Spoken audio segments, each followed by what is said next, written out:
हाय, very good morning everyone.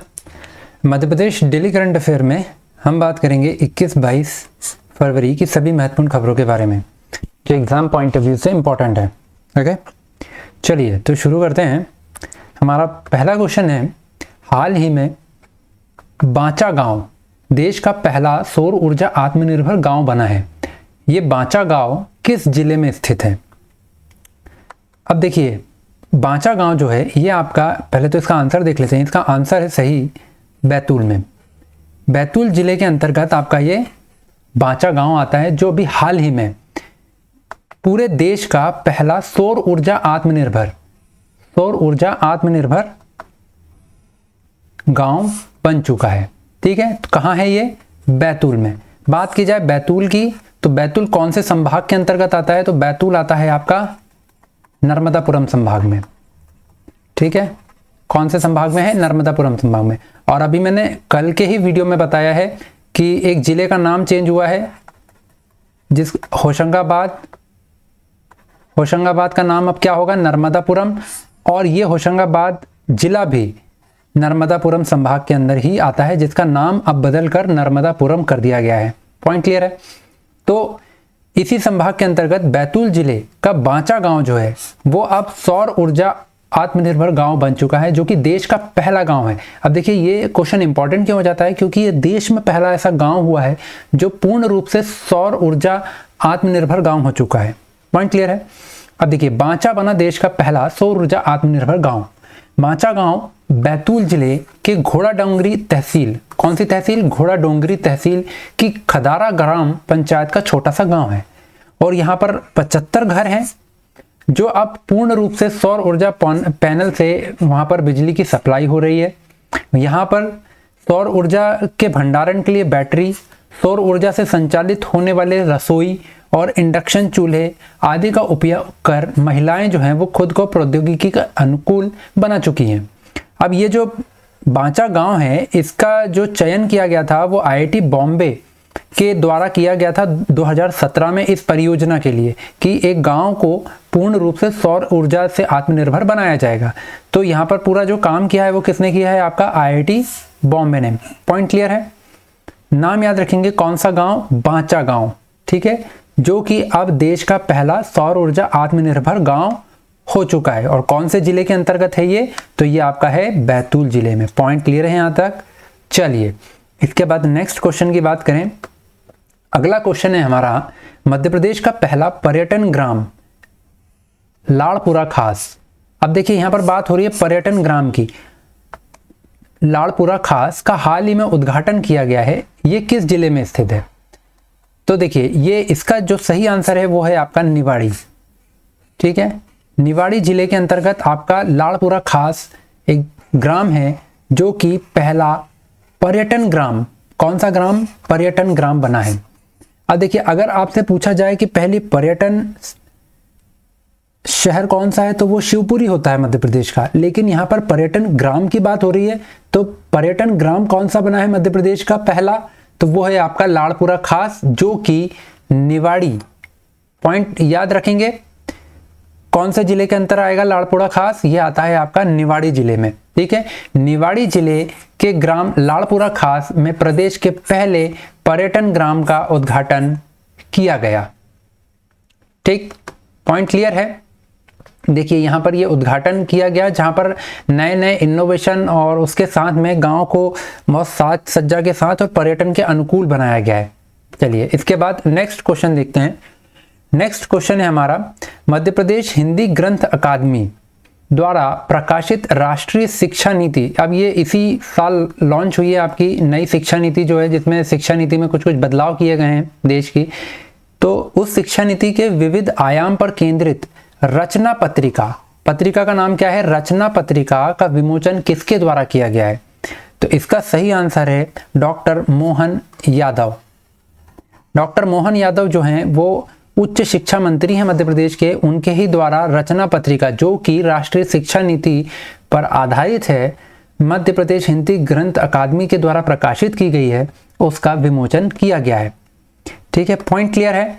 तो उच्च शिक्षा मंत्री डॉक्टर यादव विंध्य कोठी भोपाल स्थित अपने निवास से संस्कृत विश्वविद्यालय उज्जैन में आयोजित राष्ट्रीय शोध संगोष्ठी में वर्चुअली शामिल होकर मध्य प्रदेश हिंदी ग्रंथ अकादमी द्वारा प्रकाशित राष्ट्रीय शिक्षा नीति 2020 के विविध आयाम पर केंद्रित रचना पत्रिका, कौन सी पत्रिका? रचना पत्रिका।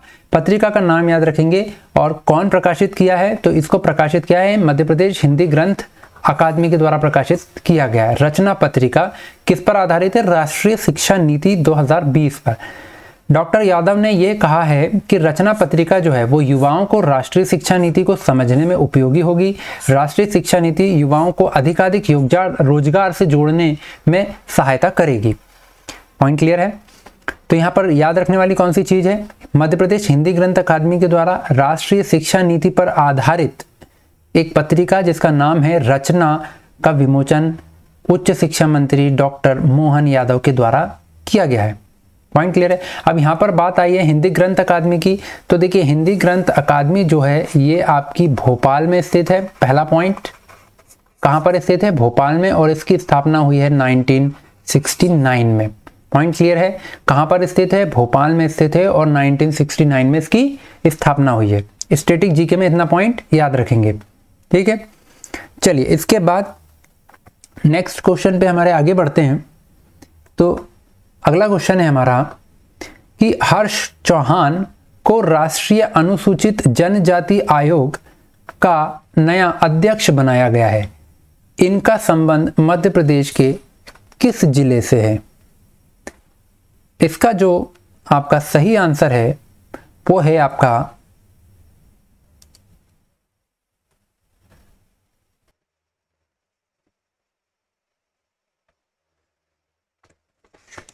हर्ष चौहान। इनका जो संबंध है वो है आपका इंदौर जिले से।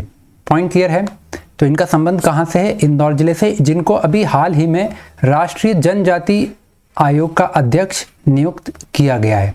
ठीक है, अब बात की जाए इनके बारे में थोड़ा सा। तो राष्ट्रीय जनजाति आयोग, अनुसूचित जनजाति आयोग का अध्यक्ष पिछले करीब एक साल से खाली था ये पद, और अब हर्ष चौहान को इसका नया अध्यक्ष बनाया गया है, जो कि इंदौर से संबंधित हैं, और ये इंदौर के ही राष्ट्रीय स्वयंसेवक संघ के इंदौर स्थित जनजाति सुरक्षा मंच से भी जुड़े हुए हैं। पॉइंट क्लियर है?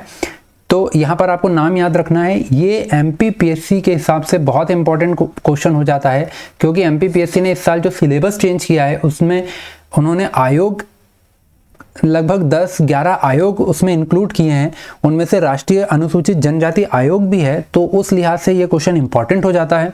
तो आपको याद रखना है अध्यक्ष कौन है? हर्ष चौहान। पॉइंट क्लियर है? अब यहाँ पर बात आई है राष्ट्रीय अनुसूचित जनजाति आयोग की, तो हम बात करेंगे थोड़ी सी राष्ट्रीय अनुसूचित जनजाति आयोग के बारे में। ठीक है, तो देखिए एक एक करके इसको जानते हैं। तो अगर बात की जाए संविधान की, तो संविधान में आर्टिकल 338 के तहत अनुसूचित जाति और अनुसूचित जनजाति के लिए विशेष अधिकारी की नियुक्ति का उपबंध किया गया है। आर्टिकल याद रखते चलेंगे माइंड में। कौन सा आर्टिकल? आर्टिकल 338।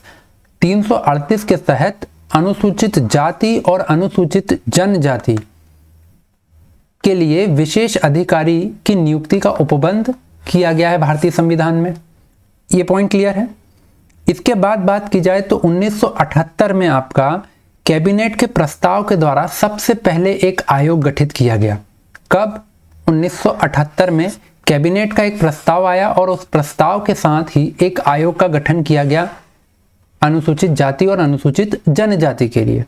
लेकिन 1987 में अनुसूचित जाति एवं अनुसूचित जनजाति आयोग, उसका नाम रखा गया। अब देखिए पहले जो था ये सिंपल एक आयोग था, ठीक है, एक सदस्यीय आयोग बना। 1987 में उसका नाम बदल के अनुसूचित जाति एवं अनुसूचित जनजाति आयोग नाम रख दिया गया उसका।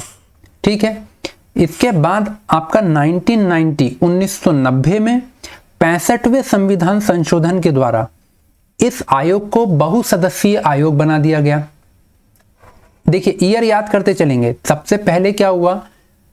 1978 में आपका कैबिनेट प्रस्ताव आया और उस प्रस्ताव के द्वारा एक आयोग के गठन की बात हुई कि एक अनुसूचित जाति और अनुसूचित जनजाति के लिए एक आयोग का गठन हुआ। 1987 में क्या हुआ कि अनुसूचित जाति एवं अनुसूचित जनजाति आयोग, उसका नामकरण किया गया, उसको नाम दिया गया अनुसूचित जाति एवं अनुसूचित जनजाति आयोग। ठीक है। 1990 में 65वें संविधान संशोधन के द्वारा, कौन सा संविधान संशोधन? 65वें संविधान संशोधन के द्वारा उसको एक बहुसदस्यीय आयोग बना दिया गया।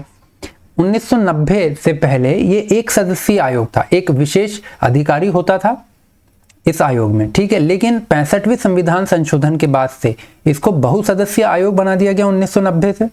और 2003 में, अब अभी तक आप ध्यान दे रहे होंगे तो अनुसूचित जाति एवं अनुसूचित जनजाति दोनों के लिए एक ही आयोग था। ठीक है, अलग अलग नहीं था।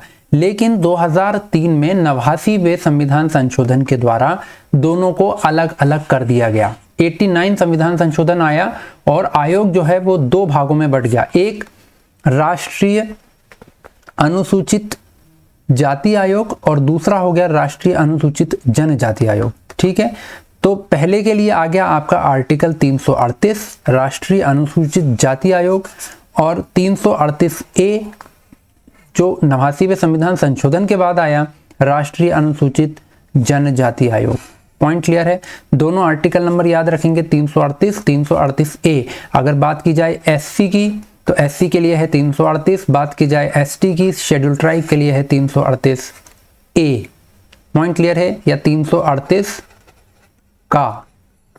ठीक है, अब इसके बाद आगे बात की जाए इस आयोग के बारे में तो देखिए NCST, इसका मतलब हुआ कि national commission for scheduled tribe.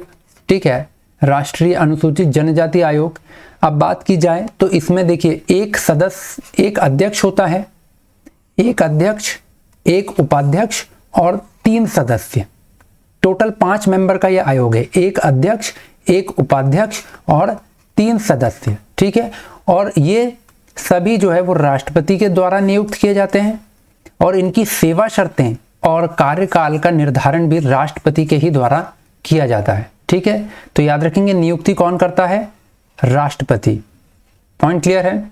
बात की जाए इसके कार्यों की तो पहला कार्य है इसका जनजातियों को जो संवैधानिक संरक्षण प्राप्त है उनकी समीक्षा करना कि वो कहाँ तक उनके लिए उपयोगी हैं, सही हैं, क्या उनमें संशोधन की जरूरत है, इन चीजों के बारे में उनकी समीक्षा करना। दूसरा इसका कार्य है कि संविधान में जो अधिकार दिए गए हैं अनुसूचित जनजाति को, वो अधिकार उनको किस तरीके से प्राप्त हो और कैसे उनका विकास हो, इसके लिए सरकार को परामर्श देना। ठीक है, तीसरा है कि प्रतिवर्ष राष्ट्रपति को एक रिपोर्ट प्रस्तुत करना जो इनके अधिकारों, इनके हनन और इनके विकास से संबंधित रिपोर्ट होगी, जिसमें पूरे डिटेल के साथ बताया जाएगा कि पूरे साल भर में क्या क्या हुआ है उनके उत्थान के लिए, उनके विकास के लिए और क्या क्या परेशानियां आई हैं। ठीक है, उससे रिलेटेड एक रिपोर्ट राष्ट्रपति को सबमिट की जाएगी और राष्ट्रपति ये रिपोर्ट संसद के दोनों सदनों में प्रस्तुत करते हैं। पॉइंट क्लियर है यहाँ तक? इसके बाद बात की जाए आयोग की शक्तियों की तो आयोग जो है वो सिविल कोर्ट की तरह काम करता है।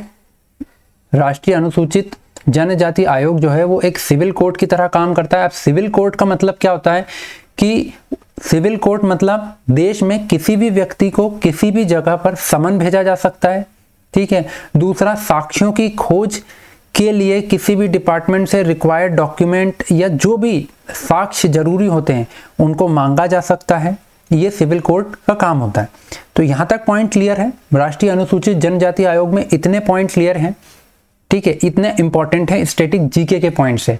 और करंट में अगर आप जाएं तो हर्ष चौहान नाम याद रखेंगे, राष्ट्रीय अनुसूचित जनजाति आयोग के अध्यक्ष नियुक्त किए गए हैं। ये पॉइंट क्लियर है? चलिए आज का सेशन यहीं खत्म करते हैं। Thank you.